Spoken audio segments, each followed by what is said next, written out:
Esta es la historia de una cara que apareció y desapareció en el espacio de pocas semanas y tal vez no vino más que en busca de encontrar su propio cuerpo.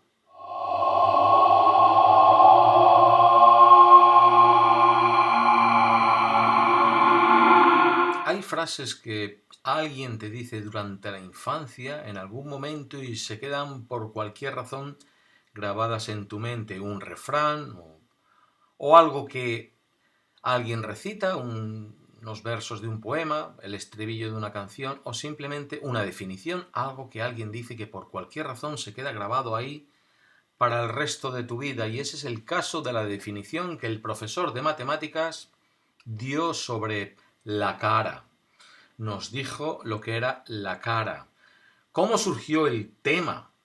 En la clase de matemáticas ni recuerdo, pero probablemente porque como éramos todos del mismo curso, todos dormíamos en el segundo dormitorio y seguramente la mayoría de nosotros ya habíamos visto la cara, el profesor nos vería preocupados u horrorizados, nos preguntó, hablaríamos de la cara y él nos dijo, la cara no es más que un producto de vuestra imaginación y por eso la veis vacía.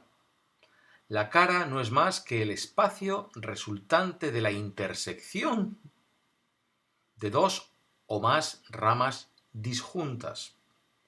El espacio resultante de la intersección de dos o más ramas disjuntas. Ramas porque veíamos la cara en un árbol y nos quedamos como, mira, nos ha descrito lo que es conjuntos disjuntos y el conjunto vacío, pero cómo se nota que este tío no duerme en el segundo dormitorio, porque para nosotros, sí, la cara la cara era básicamente la sombra que se daba entre las ramas de un árbol, pero era mucho más, mucho más. Y de los 80 que dormíamos en el dormitorio, por lo menos 60 la habíamos visto. Esa cara existía, esa cara era real para nosotros. No era un conjunto vacío, a pesar de lo que veíamos eran más o menos los contornos. Y no podíamos definir ni ojos, ni nariz, ni boca, eran como huecos, huecos, vacíos.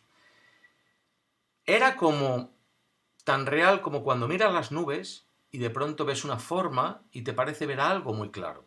Ves de pronto, qué sé yo, la cara de un gato fumándose un puro.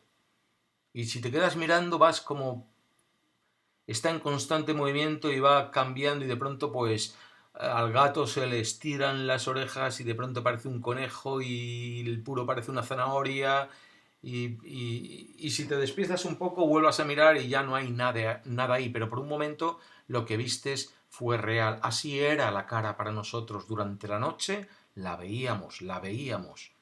Y más o menos al intentar describirla coincidíamos casi todos en el contorno. Luego había todo tipo de especulaciones sobre de dónde venía, quién podía ser. Como la veíamos en un árbol, como a 20, 30 metros de una ventana, pues había todo tipo de teorías, hipótesis sobre ese árbol, que si era porque alguien había muerto ahí, que si lo había plantado una bruja, y de quién podía ser esa cara, de quién podía ser esa cara, pero más o menos en lo que coincidíamos.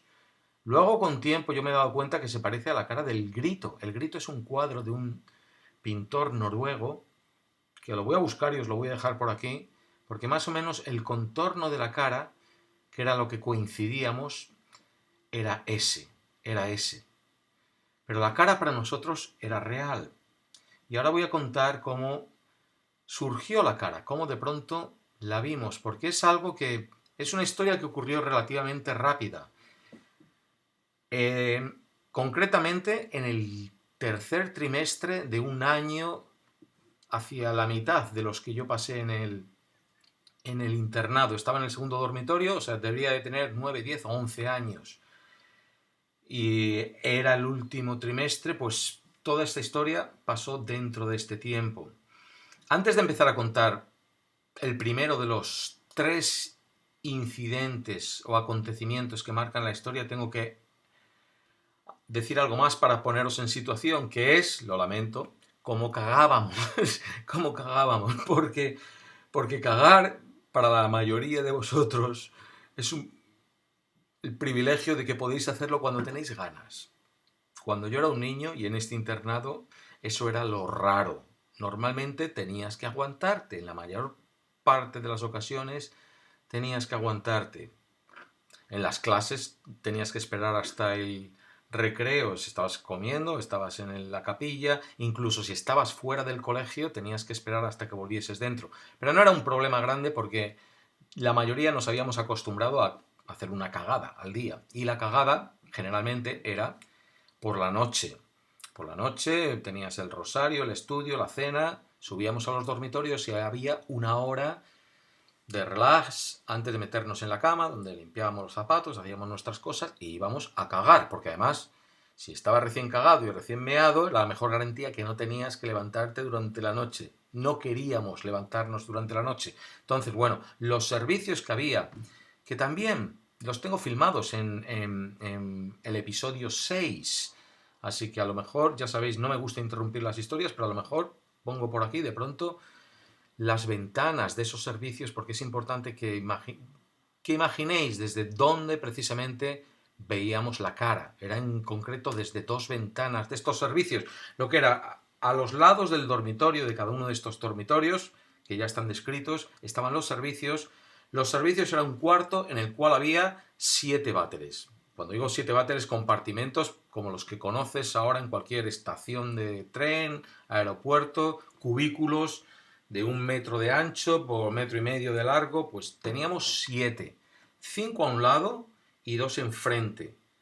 Y luego, pues había como otro pequeño cuarto para acceder a eso. Bueno, pues cuando subíamos a los dormitorios, ahí íbamos todo el mundo a cagar y hacíamos, en esta antesala, hacíamos cola. La cola luego salía hasta el pasillo, por la escalera y hasta el pasillo, porque nos reuníamos para cagar, cagábamos la mayoría. Y a la entrada de este cuarto donde se accedían a los 7 cubículos había una chica de la limpieza, de las que nos atendían, con un rollo de papel higiénico. Y ahí ibas entrando y te daba una cuarta o cuarta y media de papel higiénico y al váter que te tocase. De los 7 váteres, el que quedaba libre, ahí ibas a cagar. Y los 2 váteres de enfrente, había 5 a un lado y 2 de enfrente. Los 2 de enfrente nadie quería entrar. ¿Por qué? Porque teníamos que cagar con la puerta abierta o semiabierta. Había esta monja que se la había metido en la cabeza que teníamos que cagar con la puerta abierta para que no se ventilase, ella decía.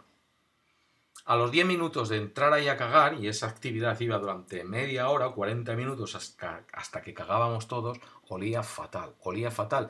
En verano se abrían las ventanas, en invierno pues no se abrían. En cualquier caso, siempre olía fatal. Y ella decía, no, hay que... En realidad, abrieses la puerta o no de los cubículos, olía fatal. No era para que no se ventilase, era porque la monja tenía en la cabeza que no quería que hiciésemos cosas, pajillas y cosas así. Los mayores las hacían, en el segundo dormitorio nadie nos hacíamos pajillas, pero había que cagar con la puerta medio abierta, con lo cual los que estaban enfrente, pues le veía a la chica de la limpieza y le veía... Esto, cuando cuentas historias, ya empieza a escuchar ruidos raros por aquí. Y eso que no he empezado con el miedo. Y los veía quienes estábamos guardando fila para entrar al siguiente váter. O sea, nadie quería entrar en esos váteres de frente. Y había otra cosa.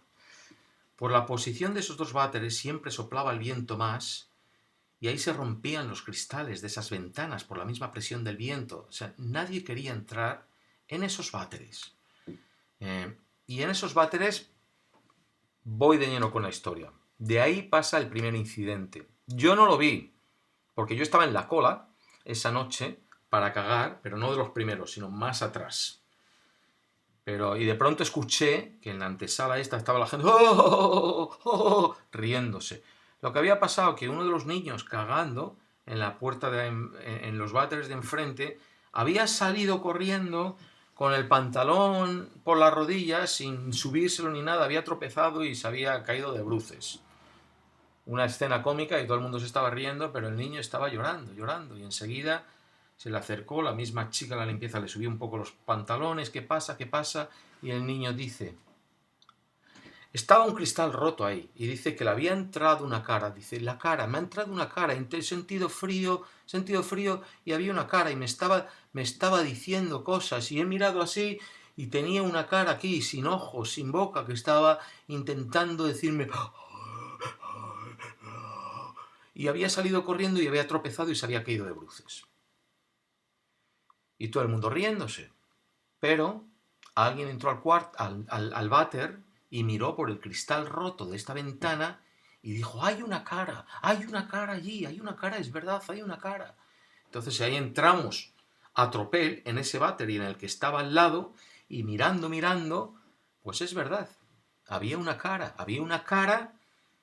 en un árbol, entre las ramas de un árbol, a 20, 30 metros. Había las sombras de una cara. De hecho, justo junto a estas ventanas había una de las pocas farolas o medio farolas que había alrededor de todo el colegio. Había muy pocas áreas iluminadas, pero esta era una de ellas. Entonces, la luz de esa farola blanca iluminaba pues lo que era la arboleda del bosque, y ahí mismo, no muy lejos, entre 20 y 30 metros, en uno de los primeros árboles, se veía entre las ramas una sombra, algo que parecía una cara. Que era cierto para quien era. Pues es verdad, hay una cara. Pero está ahí. ¿Cómo que la cara ha venido y se le ha puesto a él en el hombro? De pronto, hubo unos cuantos que vimos una cara. Y en las próximas noches, quienes entraban a cagar ahí, a ese váter, y miraban, pues sí es verdad, hay una cara, parece que hay una cara en ese árbol. Pero nadie le dio mucha importancia, no cundió el pánico, simplemente que había la cara. Y las especulaciones, ya digo, empezaron a dispararse. La misma cara, ibas por la mañana y decías, espérate un momento, voy a localizar la cara. Y veías el árbol, veías una rama un poco delante, otra un poco más detrás, y además intentar, sí, la cara estaba justo ahí, pero ya no veías la cara. Era como lo que he dicho de la nube, que de pronto desaparece. O sea, la cara aparecía por las noches, por esa particular luz y esas sombras. Pero por la mañana no había manera. E íbamos ahí, debajo del árbol. Oye, aquí no hay nada. Pero pasó una cosa, que el niño este, el mismo día siguiente al que le pasó el incidente, que le calmamos y le llevamos a la cama y nada, no pasó nada, pero al día siguiente jugando al fútbol se rompió un brazo. Digo mal, no sé si es jugando al fútbol, creo que es jugando al fútbol, porque todos jugamos al fútbol, casi todos. Pero se rompió un brazo y lo tuvo que llevar ahí en cabestrillo durante un tiempo. Pero bueno, de pronto estaba esta cara que se veía por las noches y por las mañanas. Entrabas al mismo váter y ya no había cara. Segundo incidente. Despertamos una noche con otro niño, y fue como 3 noches, 4 noches más tarde, yo creo que en la misma semana, gritando horrible, vete, déjame en paz, yo no te he hecho nada, déjame en paz, porque yo no te he hecho nada, vete a otra parte, ¿qué quieres de mí? Yo no te he hecho nada. Y ahí se enciende la luz, la monja de guardia enciende la luz, viene corriendo y la gente se junta alrededor de este niño. Yo estaba tan aterrado que ahí me quedé en la cama. ¿Qué pasa? Y cuenta un incidente parecido. Dice, entré al servicio, esto fue a mitad de la noche, entró al servicio y había sentido un frío cerca, en la oreja, y había mirado y igualmente había visto a la cara, que estaba intentando hablarle, pero sin sonido y sin boca, simplemente un espacio negro que parecía que se abría y cerraba como sin forma, como una medusa que sube y baja, algo así. Así es como lo describía él, una boca que se abre y se cierra como un pozo negro. Y había salido corriendo, pero había sentido que la cara flotaba detrás de él, que la había perseguido, que había entrado a través de la ventana y que había perseguido. Y él se había metido en la cama y había visto la cara venir y hasta los pies de la cama quedarse ahí, con esas aberturas negras y la boca negra fijándose en él. Decía, no tiene ojos, pero sé que me estaba mirando. Y el niño se había cubierto entero, aterrado, y sentía que esa forma estaba flotando ahí, a los pies de la cama suyo, intentando No sabe si llamarle, pedir ayuda, gritarle. Había hecho así y la había visto aquí mismo. Y es cuando había empezado a gritar. Y los mismos gritos habían golpeado la nebulosa que era la cara como si fuese la humareda de un cigarrillo y la había disipado, al tiempo que empezaron a levantarse los otros chicos y se encendió la luz. Con lo cual, la cara ya no solo aparecía y estaba en el árbol, sino que podía perseguirnos y entrar en el dormitorio. Este niño, y no hubiese pasado todavía nada, porque claro, en una situación así, la monja de guardia, pesadilla, pesadilla, pesadilla, aquí no ha pasado nada, iros a la cama, no te preocupes, mójate un poco la cara, bebe un poco de agua, has tenido una pesadilla, eso es porque todos estáis hablando de esta cara, la cara no existe, ¿veis lo que pasa? Charla e intentar decir que aquí no ha pasado nada. Pero ese niño, ese mismo niño, a la mañana siguiente, se lo llevaron, desapareció.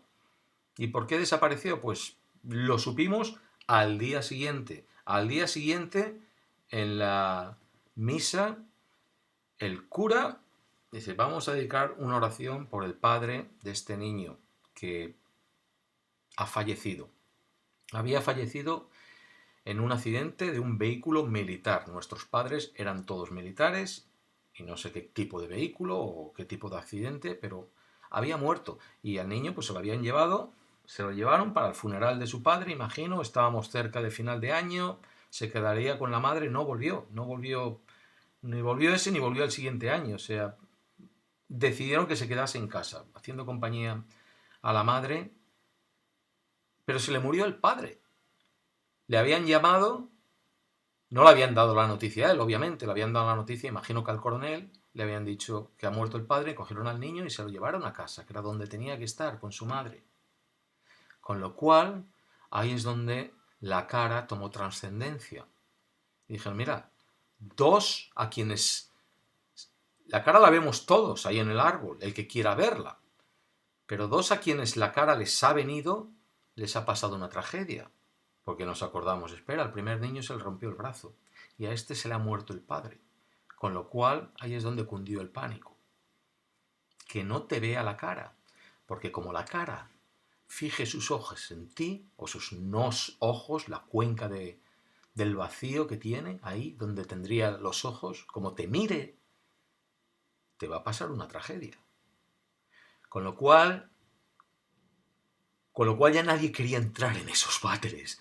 Los dos de enfrente a cagar. Nos tenían que meter a patadas, pero nos tenían que meter. Y me acuerdo de estar guardando cola para cagar. Y como había 5 váteres de un lado y 2 de enfrente, que no me toque, porque no había... Se puso allí la monja literalmente a cogernos y a meternos. Porque dicen, dejaros de tonterías, entras en el váter que te toque. Porque claro, tú estabas en la cola, entonces cuando se quedaba un váter libre, pues te daba el trocito de papel higiénico y entrabas ahí a cagar, ¿no? Entrabas, y si terminaba de cagar el de enfrente, te intentabas dejar pasar al que venía atrás. Pasa tú, no, tú vas ahí. Y tenías que cagar ahí. Y decía, bueno, pues no mires por la ventana, tú cagas ahí. Y claro, cuanto más psicosis de este tipo había, siempre las monjas intentaban quitarle hierro a todo este asunto. Pero ya no queríamos ni mirar por la ventana, porque como mires y veas la cara, a ver si la cara se va a fijar en ti, te va a perseguir y viene hasta tu cuarto. Y cundió el pánico en ese sentido, es decir, que no te mire la cara. Y recuerdo que era el último trimestre, porque hacía calor, se acercaba el verano, y aunque hacía calor, es que sudábamos, dormíamos todos así, tapados hasta arriba. Diciendo, no, es que no quiero mirar ahí y de pronto verme la cara, porque entonces significa que me va a pasar una desgracia, o a mí, a mi familia, o cualquier cosa.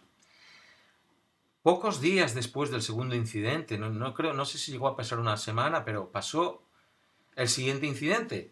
A plena luz del día, una mañana, ya digo, pasó todo muy rápido. Es como no sé si alguna habéis experimentado un tornado o un tifón. La atmósfera se preña, se carga de tensión muy rápidamente.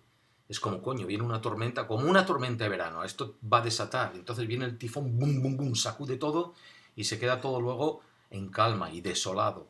Pues así sucedió la historia esta de la cara. O sea, de pronto, de no pasar nada, de ser casi un chiste el primer incidente y ver allí, oh sí, se ve una cara en el árbol. De pronto estar todos realmente acojonados y aterrados, con esa cara que podría entrar en el dormitorio y ponerse a mirar a ti.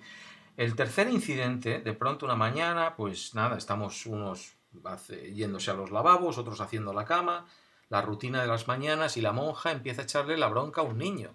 ¿Cómo puede ser posible que te hayas meado? Este no es el dormitorio de los pequeños, tú no te has meado nunca, no te has orinado, ¿por qué te meas ahora? ¿No te da vergüenza? Con lo mayor que eres ya, mearte ahora, mearte. Alguien se ha meado. Alguien que nunca se había meado. ¿Por qué te has meado? Y dice, es que tenía ganas de mear, pero no me atrevía a ir porque iba a ir al váter, pero vi la cara. Y estaba ahí, en mitad del pasillo. Estaba al lado de la cama de Chuchi, el 57. El número 57 se llamaba Chuchi. Y esperé, me vi a la cara allí y esperé a que se fuese y no se iba y me meé. Que te dejes de tontería de la cara. Pero inmediatamente después, la misma noche, dos chicos más hemos visto la cara y estaba ahí. La cara está por el dormitorio. ¿Y dónde estaba? Pues estaba por allá, estaba por donde Chuchi. Yo creo que estaba en donde Chuchi, donde el 57. Y como en 4 o 5 días había de pronto 30 niños que se habían despertado en mitad de la noche y habían visto la cara. ¿Y dónde estaba la cara? Allí estaba posada como un perchero, como un murciélago flotando, o al lado, enfrente o encima de la cama de Chuchi, el 57. Con lo cual, el pobre Chuchi fue como... todo el mundo... porque todo el mundo estábamos pensando, le va a pasar una desgracia, va a ser el siguiente. Y era como un leproso. En estos casos, cuando se tocaba el destino así todo el mundo, te apartaba, pero al mismo tiempo te trataban con más respeto, atemorizado, porque era como, no sé, privilegio, el privilegio de que el dedo de la mala fortuna te había tocado. Y el caso es que el Chuchi, oye, le preguntan, ¿tú has visto? ¿Tú has visto? Yo me he despertado, yo no he visto nada. Yo no he visto nada. Y era un tío tranquilo, tranquilo, abstraído, pero no raro. En el colegio los raros eran los que no jugaban al fútbol, los normales éramos el resto, los que jugábamos al fútbol. Entonces, si no jugabas al fútbol ya tenías algo raro, pero él jugaba al fútbol. Pero dentro de los que jugaban al fútbol, sabes, hay dos tipos de niños que juegan al fútbol. Cuando empiezas a jugar, que son los que los involucran y quieren ser parte del juego y persiguen la pelota por todas partes. Y los que están a su bola y se cogen por ahí un lateral, una zona del campo y están a su bola. Y si la pelota viene por allí, pues le dan una patada. Y si no vienen por allí se quedan, ¿sabes? Pues él era de estos. Y era un chico tranquilo. Pero Chuchi, ¿tú has visto la cara? ¿Tú conoces la cara? Sí, yo la he visto en el árbol. Y tú no la ves por la noche porque está viéndote, va a tu cama. Bueno, no, yo duermo bien, yo no, yo la cara no. Pero tú sabes la cara, la conoces realmente cómo la hemos visto todo y dices, sí, sí. Y ahí dijo una cosa más. En un momento dijo, yo no sé quién es, a mí me suena, me suena de algo, pero yo no sé quién es. No tenía más idea que el resto de nosotros, que era un contorno y nadie, porque especulábamos que era la cara de una monja, de un niño, cara, pero no, era la cara. Y él decía que le sonaba. Pero él has traído, y cuanto más aterrorizados estábamos en el dormitorio, especialmente los que dormían a su lado, ya de pronto decían, no, hermana, cámbieme, yo no quiero dormir al lado del Chuchi, cámbieme, no, tú duermes en tu cama. Él, pues, normal, relajado, hasta que estábamos prestando tanta atención a las noches, que casi se nos pasa por alto un incidente que ocurrió en plena luz del día. Y creo No recuerdo exactamente, pero creo que fue con el mismo profesor de matemáticas. Un profesor en una clase al Chuchi le pegó un guantazo, una cachetada, y le dijo, ya está bien, ponte a hacer las fichas en lugar de estar todo el día haciendo garabatos. Las fichas eran los ejercicios. Y cogió y le arrancó un papel que tenía en las manos, hizo una bola con él y lo tiró hacia la papelera. Porque por lo visto el Chuchi, no nos habíamos dado cuenta hasta entonces, estaba ahí en Babia haciendo garabatos, pintorrojeando papeles. Pero este papelillo cayó fuera de la papelera y alguien lo cogió y miró y dijo, es la cara. Y nos lo enseñó a todo el mundo, esto era pues en un recreo, después de entre clase y clase. Mirad, mirad. Y ahí coincidimos todos, pues sí, es la cara, es la cara. La cara que no tenía más que lo que todos reconocíamos, que era como el perfil de un poco de una pera o de una alubia, pero y nada más, pero todos reconocíamos ese perfil, como el perfil de esa nube, que en un momento se te queda grabado. Es la cara, es la cara. El Chuchi estaba dibujando la cara. Y se lo comentamos al profesor, y ahí se pusieron los profesores y de pronto pues miraron en sus cuadernos, todos teníamos un cuaderno por asignatura, el cuaderno de lenguaje, de matemáticas, de ciencias sociales, miraron en sus cuadernos y ya tenía trabajo hecho, pero las últimas páginas tenía más garabatos. Y el garabato era la cara, el contorno de la cara, más o menos definido, pero era lo que él estaba dibujando. O sea que cuanto más veíamos que por las noches se le presentaba la cara y flotaba alrededor de su cama, de pronto el Chuchi, sin preocupación ninguna, más abstraído estaba y más iba dibujando el contorno de la cara, que todos reconocíamos pues como si fuese el contorno del Monte Everest o del Peñón de Gibraltar, coincidíamos, es la cara. Y eso ya llegó a las autoridades y de pronto pues los profesores por un lado, las monjas por el otro. Pero nos dijeron los celadores, al Chuchi no le molestéis, dejadle tranquilo, no la agobiéis, no le asustéis. Pero bueno, los dibujitos que haga, cuando veáis que hace dibujitos y tira un papel, recogerlo y dásnoslo. Y si de pronto alguien, el coronel imagino, empezó a tener un dossier de garabatos del Chuchi, en los cuales iba dibujando la cara, y una cara cada vez más definida. Una cara que ya era algo más que un contorno, porque se perfilaban unas orejas, se perfilaban como un flequillo, algo de pelo, y en eso estábamos. Lamento que no haya un momento álgido, dramático, de pánico colectivo por esta historia, porque no sé, el desenlace no tuvo nada de eso. Os lo cuento directamente. El desenlace fue que una mañana nos levantamos 15, 20 minutos antes de lo normal, pero con la misma rutina. Entra la monja tocando su campanilla, ¡Viva Jesús! Y ahí contestamos todos, para siempre en nuestros corazones.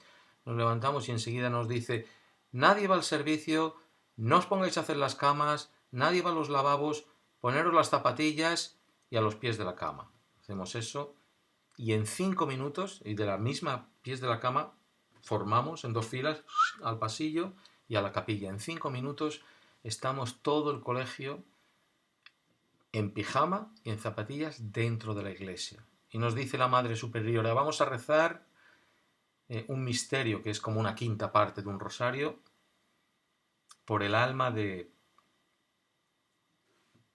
Y nos dice el nombre de este niño, el Chuchi, que esta noche se ha ido al cielo. Y así como supimos que el Chuchi había muerto durante la noche, ni nos habíamos dado cuenta de que su cama estaba vacía. Y ahí rezando, y poco después supimos, el Chuchi había muerto durante la noche o a primera hora de la mañana, a lo mejor una hora antes solo de que estuviésemos rezando. Y había muerto, lo había encontrado un soldado que hacía la ronda la primera ronda del día, diurna, por los alrededores del colegio, y había saltado de la ventana del váter. Había saltado no dejándose caer, había saltado intentando llegar al árbol, lo cual no tenía ningún sentido, porque el árbol, la cara que veíamos, estaba a 20-30 metros. Esa ventana tenía los dedos ensangrentados, porque esa ventana, para evitar el choque del viento y que se rompiesen tantos cristales, estaba clavada. O sea, el Chuchi en algún momento de la noche, temprano por la mañana, había arrancado los clavos, no sé si se había ayudado con algo o solo simplemente sus propias manos, para poder abrir esa ventana. Y como no había caído justo abajo, había caído como unos metros más allá, o sea, había saltado hacia el vacío. Había saltado hacia el vacío, hacia ese árbol. Y bueno, ¿qué hizo el Chuchi anoche? Y ahí se acordaron, no, el Chuchi simplemente pues estaba relajadamente antes de meterse en la cama con su cuadernillo, uno de sus cuadernillos, haciendo dibujitos. Y miraron el cuadernillo, a ver, justo antes de meterse en la cama, sin que nadie la agobiase, porque nos habían dicho dejarle tranquilo, pues había estado dibujando y tenía otro de sus garabatos. Pero este garabato tenía la cara. Y tenía la cara ya no vacía, tenía la cara completa. Había dibujado una cara, con ojos, nariz y boca. Y todos reconocimos el perfil. Esa es la cara. Pero ahora, además, tenía una identidad. Y era la suya propia, la del propio Chuchi. Había hecho un autorretrato, no era un maestro de dibujar, pero para todos quienes lo vieron, que yo no lo vi, dijeron, se había dibujado a sí mismo, es muy claro, es el Chuchi.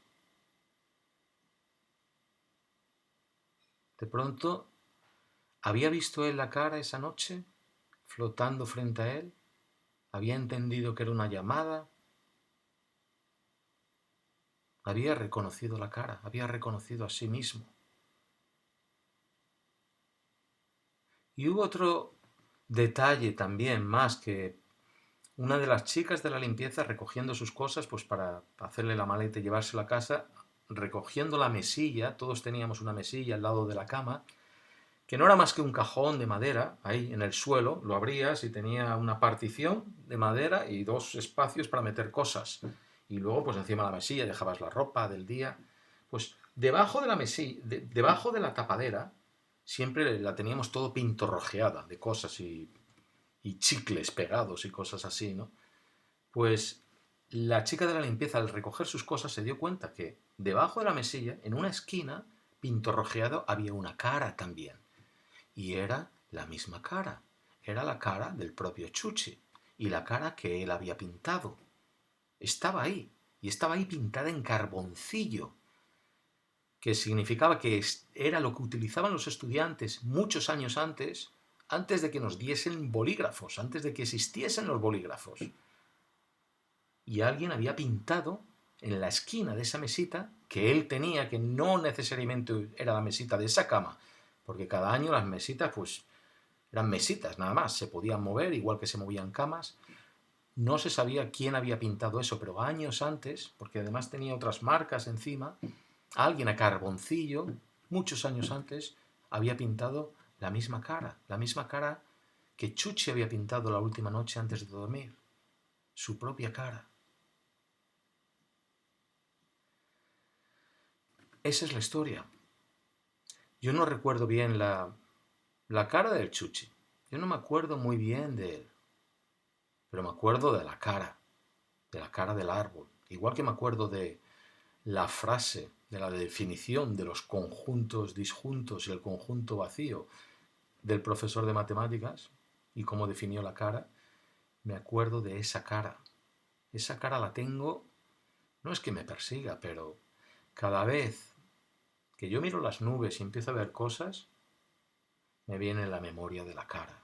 Y cada vez que yo paseo por la playa y veo formas en la espuma de las olas, cuando dejo llevar mi imaginación, pienso en la cara. Y cada vez que me voy de camping y me planto delante de una hoguera, en las llamas del fuego y veo formas, pienso en la cara. Y pienso si no puede haber un otro yo en alguna otra parte del mundo o en alguna otra parte, en algún otro tiempo, en otra reencarnación, que pudiese venir un día a buscarme. Que pudiese venir un día a buscarte a ti, un otro yo que existiese. ¿Irías con él? Hasta la próxima.